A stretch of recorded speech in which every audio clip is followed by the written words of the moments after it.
Oke, kita ketemu lagi pada materi 1. Materi ini untuk materi 1, akuntansi dan lingkungannya akan dipelajari paling tidak untuk 2 kali pertemuan, minggu pertama dan minggu kedua. Pada dasarnya, untuk memahami akuntansi juga perlu dipahami lingkungan akuntansinya.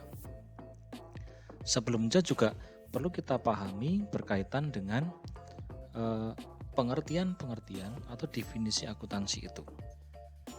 Karena banyak sekali orang yang salah kaprah ya. Ketika mendengar kata akuntansi, mereka merasa ketakutan. Akuntansi itu sulit, banyak hitung-hitungannya, banyak analisisnya dan sebagainya. Nah, sebenarnya ini juga tergantung dari bagaimana kita memahami akuntansi dan hasil dari akuntansi itu sendiri dan lingkungannya.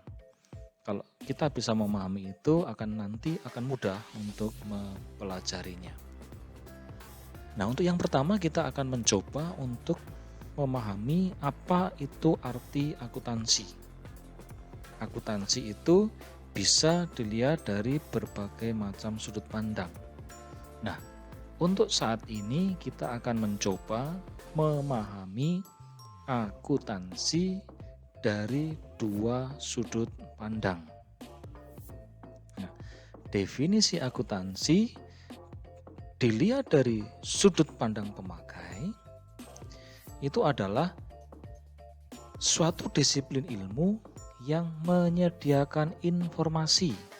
Nah, jadi ilmu yang menyediakan informasi yaitu nanti informasi keuangan, yaitu informasi laporan keuangan yang diperlukan untuk melaksanakan kegiatan secara efisien dan mengevaluasi kegiatan-kegiatan suatu organisasi. Jadi di sini ada disiplin ilmu atau suatu keilmuan yang hasil akhirnya adalah informasi keuangan. Informasi itu apa? Informasi adalah data yang sudah diolah sedemikian rupa sehingga dapat bermanfaat atau ada berarti gitu ya. Kalau hanya sekedar data itu belum ada artinya, tetapi kalau dalam bentuk informasi sudah bisa digunakan, ya, dimanfaatkan. Nah, di sini dilihat dari sudut pandang pemakai berpikir bahwa mereka membutuhkan sesuatu yang digunakan untuk mengevaluasi kegiatan-kegiatannya, yang digunakan untuk melihat apakah pelaksanaan kegiatan yang sudah dilakukannya itu bisa berjalan secara efisien, ya, berjalan secara efisien di sini. Banyak perusahaan yang hanya sekedar melaksanakan kegiatan rutin saja, tidak melihat atau mengevaluasi atau menganalisis apakah kegiatan itu efektif, efisien atau tidak. Hal ini nanti akan berpengaruh terhadap pencapaian tujuan perusahaan. Bagaimana perusahaan ini bisa mencapai tujuannya dengan baik. Nah, dari pengertian akuntansi dari sudut pandang pemakai, ada 2 tujuan. Yang pertama adalah membuat perencanaan yang efektif, pengawasan dan pengambilan keputusan oleh manajemen. Jadi dari informasi keuangan yang dihadirkan, perusahaan bisa membuat perencanaan untuk periode berikutnya. Nah, dari informasi yang didapatkan, contoh umpamanya laporan keuangan 2 tahun kemarin dan tahun kemarin, dapat dilihat bahwa kegiatannya itu efektif, kegiatannya bagus sehingga labanya naik dari tahun A 2 sampai dengan A-1 itu terdapat tren atau kenaikan yang bagus, kenaikan laba yang cukup bagus, sehingga bisa digunakan untuk membuat perencanaan untuk periode berikutnya. Ya, kalau ada penurunan, ini juga perlu dilakukan pengevaluasian mengapa terjadi penurunan laba. Apakah penjualannya itu kurang bagus? Kalau kurang bagus itu disebabkan oleh apa? Umpamanya harganya terlalu tinggi daripada harga yang lainnya atau harga pasar, atau mungkin produk yang kita tawarkan itu sudah tidak diminati oleh konsumen sehingga penjualannya turun. Ketika penjualan turun, maka kita akan memperoleh kerugian atau paling tidak laba yang kita peroleh akan turun dari tahun sebelumnya. Nah, di sini digunakan untuk membuat perencanaan yang untuk tahun berikutnya. Tadi sudah saya katakan juga untuk pengawasan. Kalau ternyata ada penyimpangan atau ada hal yang perlu diperhatikan karena mungkin ada penurunan laba dan sebagainya, itu juga perlu diawasi di bagian apa. Oh, ternyata penjualannya berkurang karena banyak produk yang cacat, banyak produk yang tidak sesuai seperti yang diharapkan oleh pelanggan atau konsumen. Nah, ini juga perlu dilakukan keputusan pengawasan. Keputusan pengawasan ini bisa dilakukan pada saat proses produksi. Mereka bisa mengetahui, manajemen bisa mengetahui untuk melakukan pengawasan dari informasi yang diperoleh. Lalu berikutnya, pengambilan keputusan manajemen. Pengambilan keputusan oleh manajemen. Contoh yang sederhana, pada saat ini, pada masa pandemi COVID-19 ini, banyak perusahaan yang melakukan keputusan efisiensi atau bahkan menutup perusahaannya. Ini karena apa? Ada laporan atau informasi yang tidak baik, bad news kaitannya dengan informasi keuangan, sehingga perusahaan harus mengefisiensikan keuangan, pengeluaran, atau bahkan menutup.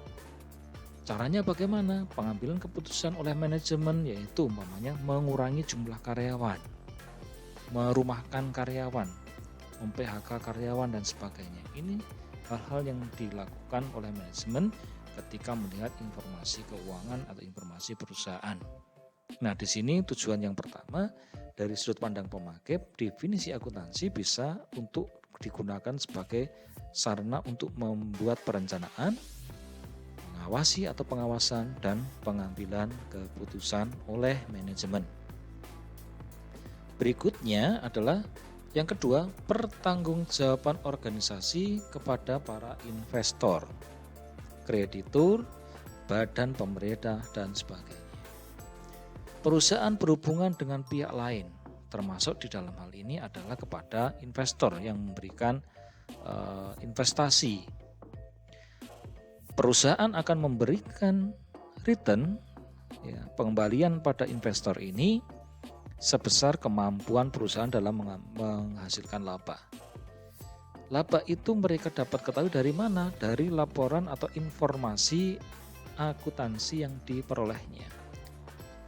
Sehingga dari sudut pandang pemakai, yaitu informasi akuntansi, bisa digunakan untuk menghitung berapa return yang harus dikembalikan atau diberikan kepada investor sebesar investasinya. Semakin besar investasinya, tentunya returnnya juga banyak. Nah, bagaimana untuk mengetahui itu? Sekali lagi bisa diketahui dari informasi akuntansinya. Berikutnya juga bisa dari kreditur. Bertanggung jawab pada kreditur, pada siapa yang berikan kredit? Makanya perbankan. Para kreditur perbankan ini melihat perusahaan dari informasi akuntansinya.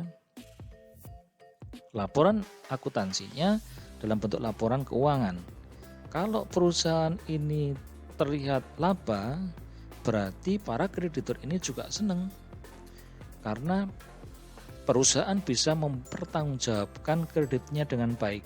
yaitu dengan mengembalikan uangnya. Jangan sampai seperti orang-orang di luar gitu ya. Kalau pas kredit, pas pinjam, wah seperti itu. Tapi pada saat kewajiban mengembalikan, itu malah marah-marah dan sebagainya. Nah, tetapi di sini para kreditur ini bisa melihat kemampuan perusahaan di dalam mengembalikan kreditnya. Jadi biasanya pada saat perusahaan itu mengajukan kredit, bank pasti akan menanyakan laporan keuangan atau kemampuan perusahaan di dalam mencicil kreditnya. Lalu berikutnya, badan pemerintah dalam hal ini adalah bagian Menteri Keuangan melalui Dirjen Pajak, melalui perpajakan, kewajiban perpajakan perusahaan. Kewajiban perpajakan perusahaan bisa dihitung, bisa dilakukan kalau sudah ada informasi akuntansi, sudah ada laporan keuangannya, baru bisa dibuat pertanggungjawaban kepada pajak atau kewajiban perpajakannya. Tanpa laporan atau informasi akuntansi dalam bentuk laporan keuangan, perusahaan tidak bisa mempertanggungjawabkan hal kewajiban perpajakannya. Oleh karena itu, penting sekali seorang manajemen untuk menggunakan informasi ini dalam pengambilan keputusan, terutama di dalam proses pertanggungjawabannya, baik kepada investor, kreditur, lalu di pemerintah, dan mungkin sebagainya. Bisa sebagainya itu apa? Contohnya umpamanya karyawan, ya, serikat pekerja dan sebagainya. Perusahaan bisa memberikan gaji sekian, ada kenaikan sekian. Dasarnya dari apa? Dari informasi keuangannya. Oh ini besok kenaikannya hanya 5%, alasannya seperti ini. Tunjukkan laporan keuangannya, kemampuan perusahaan, kemampuan berlaba atau mungkin kerugian dan sebagainya bisa disampaikan.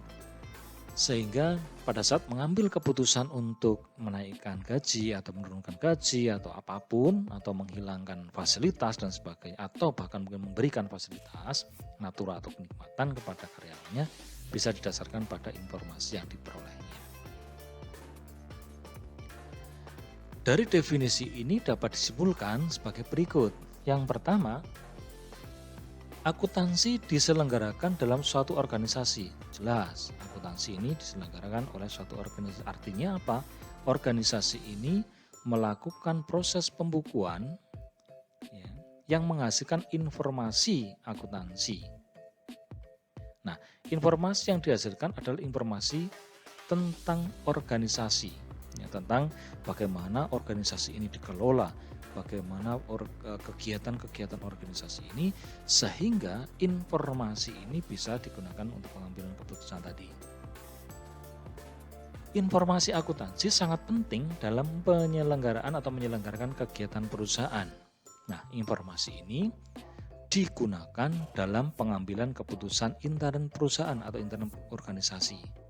Tadi sudah saya jelaskan, manajemen bisa mengambil beberapa keputusan ya, dari informasi akuntansi ini. Tadi saya katakan untuk proses ke depan seperti apa, rencananya seperti apa, mau dikembangkan seperti apa. Lalu untuk pengambilan keputusan ekstern organisasi perusahaan, yaitu tadi ada kreditor, investor, pemerintah dan sebagainya. Nah, dari sudut pandang pemakai ini, biasanya manajemen hanya melihat hasil dari informasi itu, tidak melihat dari prosesnya bagaimana informasi itu dibuat. Seperti halnya saudara ketika menikmati roti atau pizza, ya, beli pesan pizza, saudara hanya bisa menikmati pizza itu. Ya, bagaimana saudara bisa memanfaatkan pizza itu dengan baik, untuk kenyang, mau diberikan ke siapa, untuk apa dan sebagainya, hanya melihat hasil dari proses itu. Nah, berikutnya dari definisi akuntansi ini adalah definisi dari sudut proses kegiatannya. Yang tadi saya contohkan, ketika beli pizza sudah jadi, dibayar, dimakan dan seterusnya. Saya melihat itu. Tetapi dilihat dari definisi proses kegiatannya, kalau di kaitkan dengan bisa tadi bagaimana caranya bikin rotinya, bikin toppingnya, bakarnya seperti apa, mengovennya seperti apa, sampai proses jadi seperti apa. Nah, di sini divisi akuntansi dari proses kegiatan dapat dikatakan sebagai proses mulai dari pencatatan, penggolongan, peringkasan, pelaporan, dan penganalisisan data keuangan suatu organisasi. Nah, data-data ini dicatat, digolongkan, diringkas, dilaporkan, dan dianalisis sehingga data ini menjadi suatu informasi, yaitu informasi keuangan suatu organisasi. Jadi mulai kalau ada transaksi, mulai dicatat ini, dicatat. Nah, clerical, kenapa dikatakan clerical? Harus setiap waktu sesuai dengan urutan kejadian. Hari ini ya harus ini selesai. Besok ada transaksi lagi, dimasukkan besok dan seterusnya. Tidak bisa dimasukkan hari ini, besok aja dimasukkan minggu depan, itu tidak bisa. Nah, ini proses pencatatan. Lalu digolongkan. Ini dalam pencatatan itu nanti ada digolong-golongkan. Yang masuk aktiva itu mana, yang masuk harta itu mana, yang masuk ekuitas atau liabilitas itu mana, hutang mana, dan sebagainya.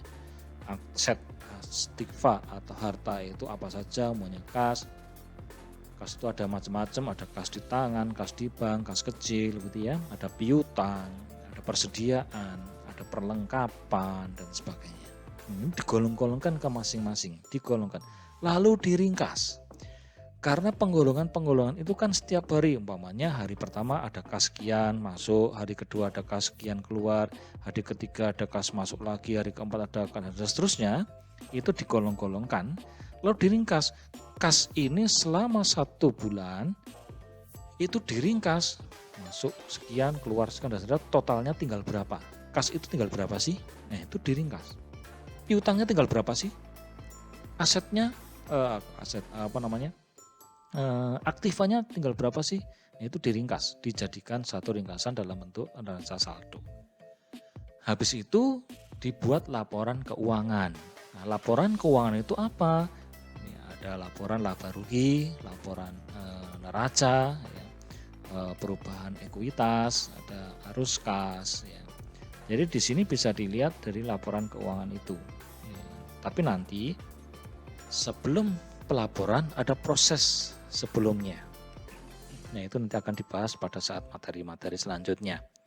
Lalu setelah laporan itu selesai, dibuat analisis data keuangan untuk mengetahui apa, trennya seperti apa, likuiditasnya seperti apa, solvabilitasnya seperti apa, profitabilitasnya seperti apa, kemampuan perusahaan seperti apa, dan sebagainya. Itu dianalisis.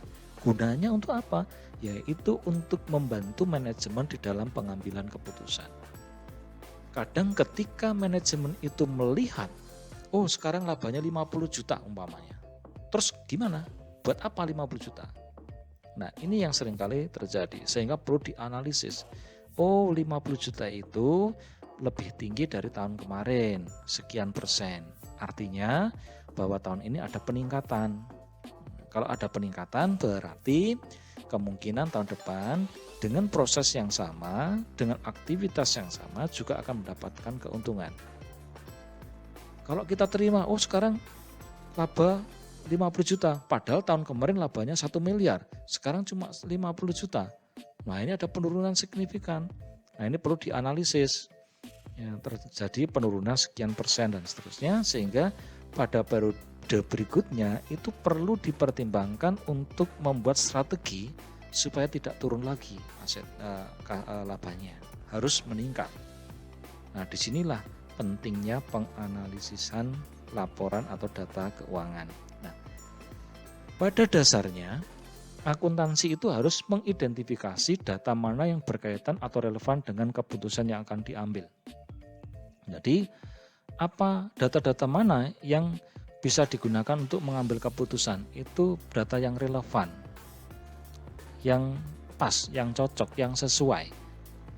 Kalau kita mengambil keputusan untuk mengetahui mahasiswa ini bisa ikut ujian apa tidak umpamanya, perlu kita ketahui data apa yang dibutuhkan, yaitu presensi mahasiswa. Oh, kalau ini 75% ke bawah berarti nggak boleh ikut ujian, ya ini boleh dan seterusnya. Berarti data itu relevan atau berkaitan, ya, atau sesuai. Lalu memproses atau menganalisis data yang relevan.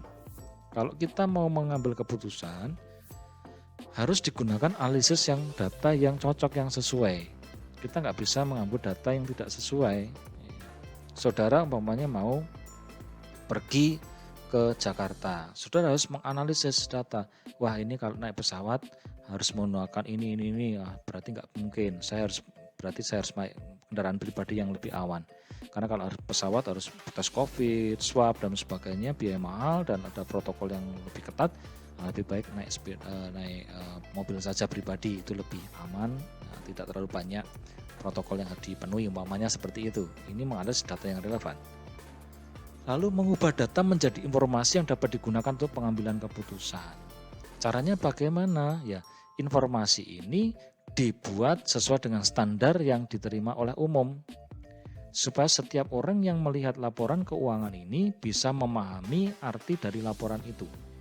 Kalau seumpama informasi yang diberikan ini tidak umum, ya, tidak sesuai dengan apa yang dipahami oleh orang, itu akan sulit. Saudara nggak bisa memahami bahasa Jawa. Saya membuat laporan menggunakan tulisan Jawa, ya nggak ada artinya, informasi nggak akan tersampaikan. Nah, standarnya laporan bahasa Indonesia, karena apa? Semua suku bisa bahasa Indonesia. Oke, berarti suku Jawa, suku Sunda, suku dimanapun, ketika membaca laporan itu menggunakan bahasa Indonesia, mereka akan paham. Nah, kalau saya menggunakan hanya bahasa Jawa, mungkin yang di Papua akan sulit, iki maksudnya apa? Yang di Sunda juga bingung, iki tulisan iki maksudnya apa gitu. Tapi kalau menggunakan bahasa Indonesia yang bisa diterima oleh semua orang, informasi itu bisa disampaikan sehingga pengambilan keputusan bisa sesuai gitu ya. Itu contoh sederhana seperti itu. Lalu berikutnya, akuntansi sebagai suatu sistem informasi.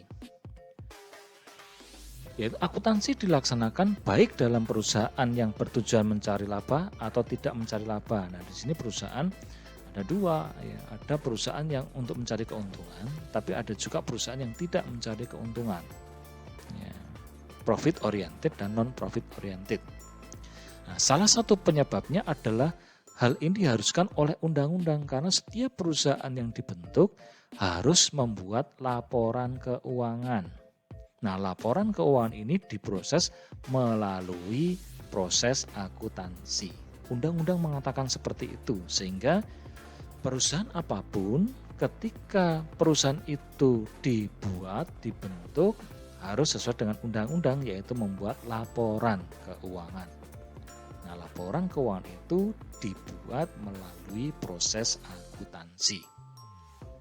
Nah, namun demikian, alasan utama mengapa akuntansi dilaksanakan dalam berbagai organisasi adalah karena semakin rumitnya variabel-variabel yang dihadapi. Walaupun dalam perusahaan kecil sekalipun itu variabel-variabel keuangan, macam-macam, harta dan sebagainya itu rumit kalau tidak dicatat, kalau tidak dikolong-kolongkan.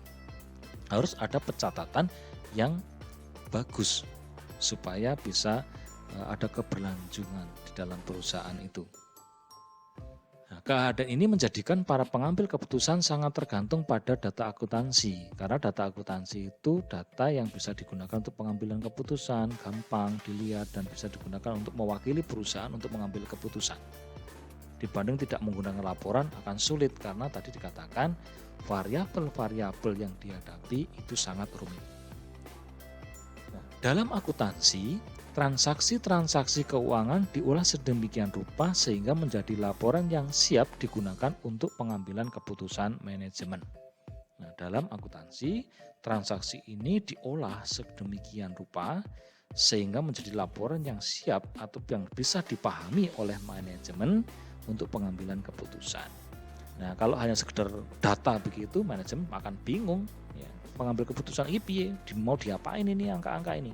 Tapi ketika itu sudah dianalisis, laporan itu sudah siap digunakan untuk untuk pengambilan keputusan manajemen yang dilakukan oleh manajemen. Nah, ini kaitannya dengan akuntansi sebagai suatu sistem informasi.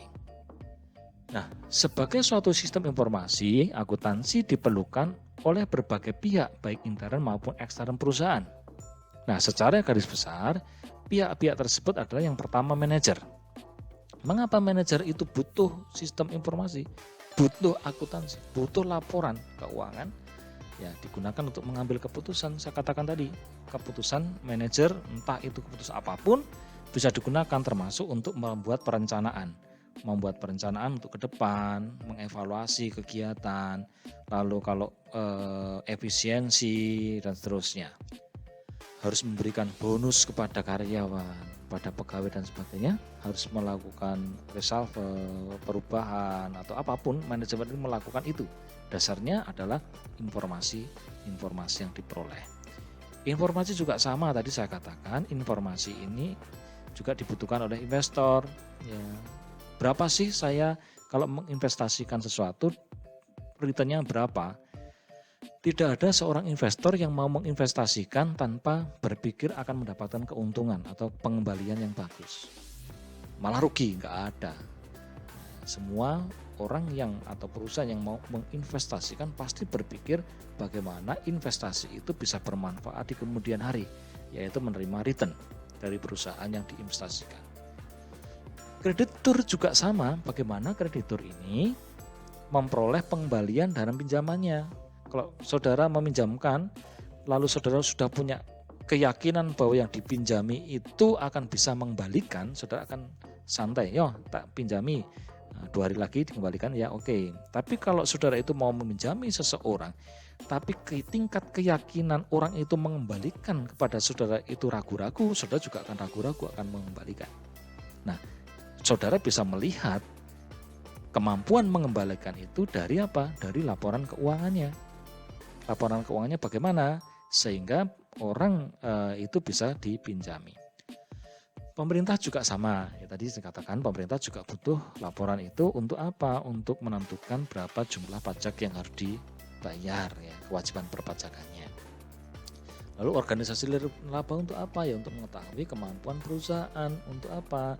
Untuk beroperasi atau melakukan suatu kegiatan. Pemakai lainnya, contohnya seperti apa? Pemakai lainnya umpamanya pemasok. Ya, pemasok juga akan berpikir ketika akan memasok barang-barang dagangan, tapi kemampuan perusahaan untuk membayar itu tidak ada, ya mereka tidak akan memasok barang-barang itu. Atau mungkin serikat pekerja, mereka membutuhkan laporan atau informasi akuntansi, laporan keuangan. Untuk apa? Ya untuk melihat apakah perusahaan ini bisa menaikkan gaji, kemampuan memberikan fasilitas dan sebagainya. Ini dari sudut pandang pemakainya. Nah, sementara untuk perkuliahan kita kali ini saya cukupkan. Silakan nanti bisa kalau nanti saya upload di YouTube, saudara bisa melihat, dan kalau memungkinkan silakan subscribe YouTube-nya supaya bermanfaat.